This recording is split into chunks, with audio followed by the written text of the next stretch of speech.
Jam të ky kompleksi që quhet si kompleksi më I mirë në Tiranë. Të tregoj pak rrugën.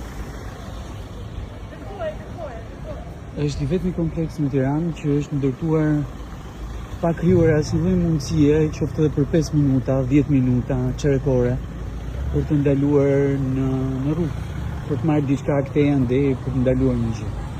E dini pse? Sepse duhet hysh te ky biznesi tjetër që është parkim. Edhe që për 5, 10, 15, 20 minuta deri në 2 orë duhet paguash 3 euro. 3.1, 3.2 euro.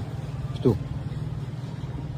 Kështu nuk është vetëm ky aksi kryesor I këtij kompleksit Deli Jorgji, po kështu është çdo aks brenda kompleksit Deli Jorgji.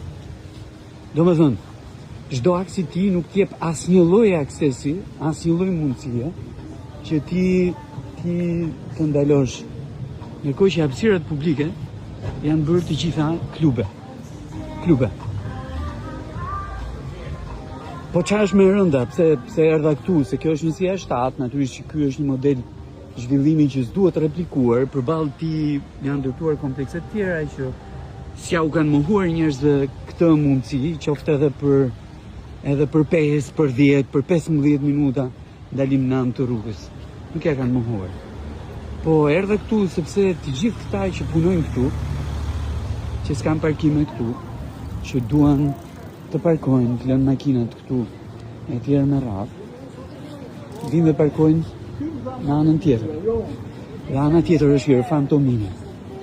Jo kam treguar kohë pas kohë Irfan Tomini, se si është I mbi populluar, apo I mbi zënë me mjete motorike, që nuk ju përkasin rezidentëve aty, po ju përkasin punëtorëve këtu, ju përkasin banorëve këtu që s'kan pas mundësi të blejnë parkime, apo nuk marrin dot parkime me një abone një mujore këtu, sepse edhe ajo është e shtrenjtë, edhe që vinë parkojnë atje.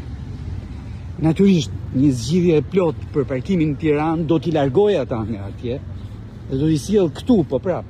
Po këtu nuk kanë ku parkojnë, sepse mjeshtri I paras që kanë ndërtuar këtë gjë këtu, do të nxjerrë edhe qindarkën nga shërbimi që duhet ja ofronte publikisht banorëve. Ky është aksi tjetër, urdhëron. As këtu, 0 mundësi.